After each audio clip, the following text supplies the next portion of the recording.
Hello again, and first, the reconstruction of the brutal murder of Madame Sophie Toscan du Plantier in West Cork. 당시 소피의 집 근처에서 프로그램 촬영을 할 당시 한 남자가 다가와서 자신이 이 사건에 대해 잘 안다며 무엇을 아는지 궁금해했고 전에 소피를 이곳에서 만난 적이 있다고 언급을 하게 되는데 당시에 그 남자는 바로 이언 베일리였다. 그리고 베일리 역시 마을 근처에서 자신의 파트너와 함께 살고 있었는데 The victim's house is about 3 miles along the road, although it's probably a mile as the crow flies. I'd done some work for her neighbour, Mr. Alf Lyons, but I was never introduced to her. I was aware of her, but I didn't know her name. It was alleged, unexplainedly, that a lady had seen me down at Kilfodder Bridge that night in the early hours of the morning. And it wasn't me. It was completely untrue because at that time I was actually asleep in the Prairie Cottage. 마리 페럴의 진술과는 반대로 자신은 케일파다 다리에 간 적이 없다고 말하는 이언 베일리. 케일파다 다리는 소피의 별장과는 약 2.7km 떨어졌고 소피의 집에서 남동쪽, 베일리의 집 역시 소피의 집과는 반대 방향이었기에 마리의 증언대로 그가 당시 소피의 집 쪽에 있었다면 그날 그 다리에서 발견된 게 말이 되는 것이었을까. 감식반은 살인사건이 일어난 당시의 상황을 결론 내리게 된다. 그녀는 어떤 무엇 때문에 잠옷 차림으로 집 밖에 나왔고 그 순간 바깥에서 자물쇠가 걸린 문이 닫혔다는 것, 그리고 시신이 발견된 장소까지 끌려 내려왔으며 사건의 범인은 무차별하게 그녀를 폭행한 뒤 시신을 현장에 놔두고 그대로 떠났다는 결론이었다. 당시 현장에서 발견된 특이점은 시신이 발견된 곳 근처에서 가시가 굵은 찔레나무 덤불 등이 많았다는 점이었는데 소피의 시신 역시 가시에 긁힌 자국들이 많았고 이 말은 그녀를 폭행한 범인의 손 역시 이 가시에 긁혔을 가능성이 상당한 확률이었다는 얘기였다. Detectives believe the killer would have been cut and bruised. Gardaí said they want to hear from anyone who may have noticed a person with suspicious wounds or cuts. It is quite likely that whoever attacked her would have marks or perhaps bloodstains on their person or on their clothing. One day, I went into the paper shop and I noticed there was a local guard who I knew and a detective from Bantry. They were scrutinizing me, and what's that about then? And then I walked down the Skull High Street and just popped my head back around up the main street. And what should I observe but the same 2 police officers? And I was thinking, why are they looking at me? Nothing more than that, really.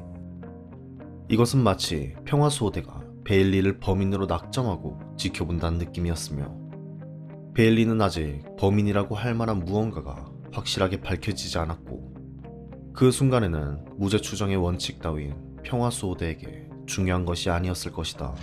During January, I was still being a reporter. I was covering the case and I was coming up with lines of inquiry and stories.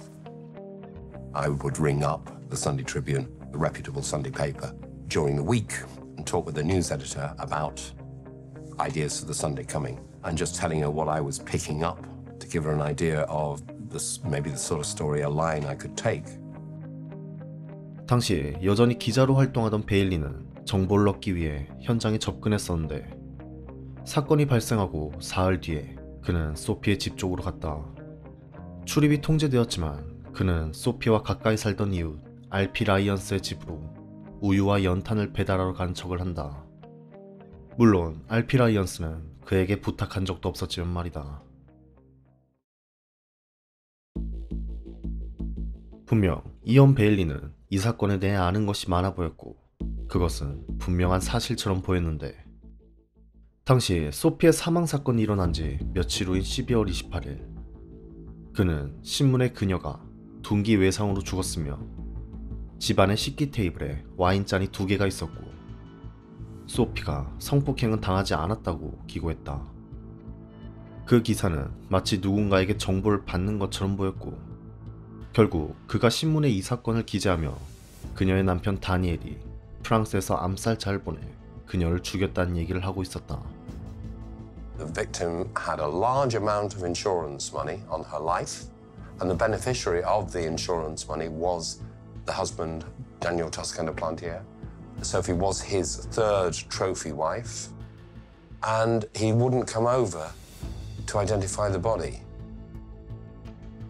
베일리의 가설을 제외하더라도 그녀가 사망했을 당시 다니엘의 이런 태도 때문에 사람들이 그를 의심한 정황들은 많았는데 그는 수사관들의 질문에도 답변을 하길 거부했고 당연히 사람들에게 그의 행동들은 의심을 사기 충분했다. 하지만 당시 그의 지인들에 의하면 다니엘은 장례식에서 매우 슬퍼했으며 자신이 소피와 같이 있어주지 못해서 벌어진 일이라며 자책했고 이후 경찰 조사를 통해 그는 결국 용의선상에서 제외된다. In, I guess, the end of January to early February, things started to become very strange.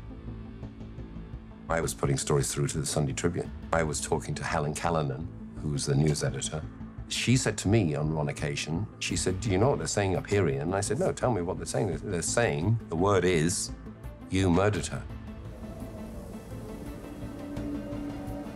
It was just so ridiculous. But she was telling me this. You see, I was hearing this for the first time from her. 하지만 항상 이 사건의 수사 방향을 다니엘과 소피의 다른 부분으로 돌렸던 사람, 누구보다 사람들에게 가십거리를 주며 영향력을 쉽게 발휘할 수 있던 사람은 단 한 사람, 그는 이언 베일리였다. 무언가 이 사건의 범인에 대한 심증들은 이언 베일리를 향해 있었지만 마땅한 증거가 없었고 하지만 어느 날 지역 평화소대 대원 2명이 그에게서 특이한 점을 발견하게 된다. 바로 그의 손과 팔에 무언가에 긁힌 상처들이 무수하게 많았고 이마에도 상처가 있었다는 것. 이에 대해 그는 당시 크리스마스를 앞두고 트리에 쓸 나무를 직접 구했는데 가지치기를 하고 가지들을 끌어내리다 손과 팔이 긁혔었다고 반문했다. I chopped a Christmas tree down to save a bit of money because Christmas trees are quite expensive. I sawed the top off and then I had to pull it down through the tree and I got a little bit of light scratching on my hands and arms. You'd hardly notice them. Now you'd think, wouldn't you, if I had have had anything to do with it, which I didn't, you'd think, wouldn't you, that I would have, and the scratches had come from briars, which they didn't. You'd have thought, wouldn't you, I wouldn't have been working bare arm. We used to rear turkeys. So on the Sunday, the 22nd of December, my job was, and the turkeys were in the shed, was to go in and to kill them. One of them, as I was holding the feet, one of the legs sort of came free and just scratch actually my hairline, just a tiny little, it wasn't a blood scratch.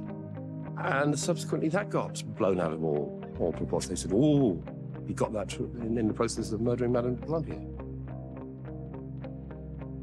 베일리에 대한 이런 수사와는 별개로 마을의 주민들은 그를 두려워하고 있었는데 그는 평소 화를 자주 내며 소리를 지르고 공격적인 성향의 사람이었다는 주장이 뒤따랐고 결국 평화수호대는 결단을 내리게 된다.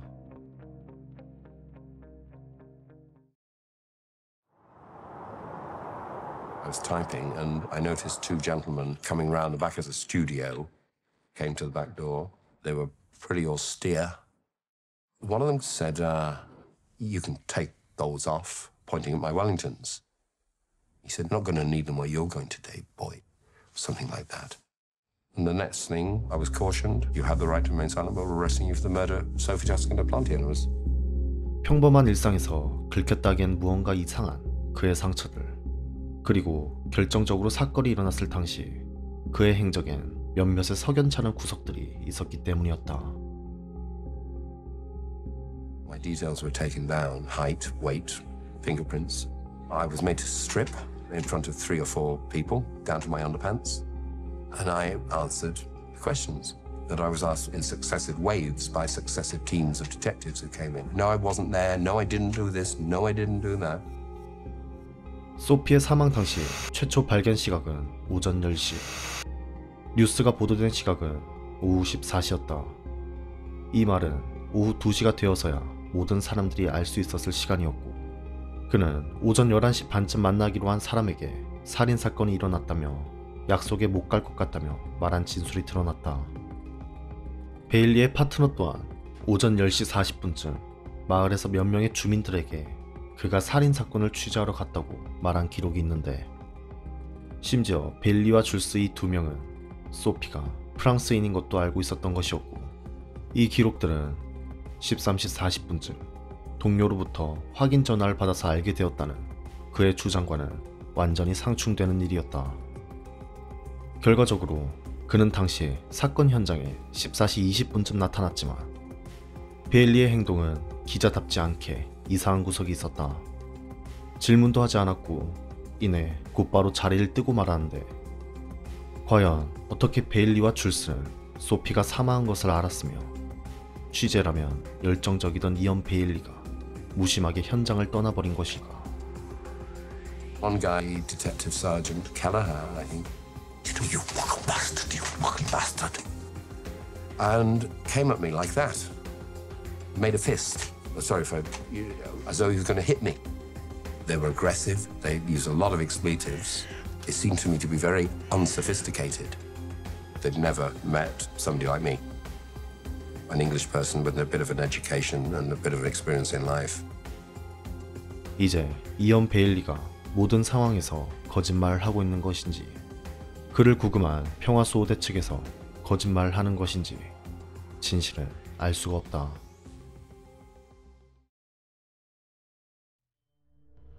고 평화수호대는 베일리의 집을 수색하지만 증거라고 할 수 있을 만한 물품들은 나오지 않았다. 무언가 결정적인 물품을 찾아야 했고, 평화수호대는 그가 작업을 하던 건물로 가게 된다. 그리고 건물의 뒤편에서 어떠한 흔적을 발견하게 되는데, 그것은 많은 물건들을 태운 흔적들이었다. I went for a walk on the 26th of December, St. Stephen's Day, and I saw a fire burning behind the studio. I just thought it was unusual. I thought maybe he was burning, you know, maybe getting rid of the evidence. I mean, I can't say that. I'm not 100% sure. But that's what I thought. That's why I suppose I told the guards, maybe. 베일리는 12월 초에 그곳에서 무엇을 태운 것은 맞지만 루이즈가 진술한 것처럼 26일 날에는 태우지 않았다고 말했고, 발견된 잿더미에서는 침대 매트리스의 스프링, 코트의 단추, 장화 등이 발견됐는데, 이는 매우 이상한 일이었다. 이것은 그가 그날 밤 입었을 것이라고 생각되는 옷들이 전부 없어진 것 같은 상황으로 보였기 때문이었다. 이언 베일리와 함께 살던 여성 줄스 토마스 역시 사건과 관련하여 체포되었고 신문을 받게 되었다. 최초 진술로는 12월 22일 이들은 마을에 있다가 밤 12시 30분쯤 떠났으며 그들은 곧 집에 와서 잠자리에 들었다고 진술했다. I went to bed, stayed in bed all night until the next morning. I never left the house that night. Jules will tell you. 하지만 베일리의 진술과는 다르게 결국 줄스는 그가 침대에서 나갔을 수도 있었다고 진술하게 된다. And that he got up from bed, and I would estimate that he got up about an hour later. 그리고 아침 9시에 그에게 커피를 받기 전까지 또 이혼을 볼 수가 없었다고 말하게 된다. I'm sure I have no recollection of seeing the scratch on his forehead on the Sunday. 하지만 베일리와 줄스의 진술은 계속 바뀌어갔고 결국 베일리가 밤중에 일어나 몇 시간 동안 사라진 것으로 결론이 났다. 이 사실은 그가 처음으로 인정한 사실이었다. I said I was in, but then we were asked more questions, and I remembered that I got up to do some writing that Sunday into the Monday night, and I told them that. 허나 그들을 법에 따라 지구대에 구금할 수 있는 시간은 단 12시간. 시간은 촉박했고 베일리와 줄스는 결국 풀려나게 된다. 기사거리를 취재하며 언론을 다루던 이언 베일리. 이제는 그가 모든 뉴스의 기사거리가 되고 있었다. It was made absolutely certain to me by all my interrogating officers that I was the murderer. If they had evidence, I wouldn't be here talking to you. I wouldn't have been released. Yeah. Well, I know I'm innocent. I have nothing to do with this killing. 이언 베일리는 정말로 소피를 살해하지 않았을까? People will choose to believe what they want to believe, and that's fine. All I would hope is that those decisions and their thoughts that they have are actually based on fact and truth. So why did everyone still think he was the murderer? Because he told people that he'd done it.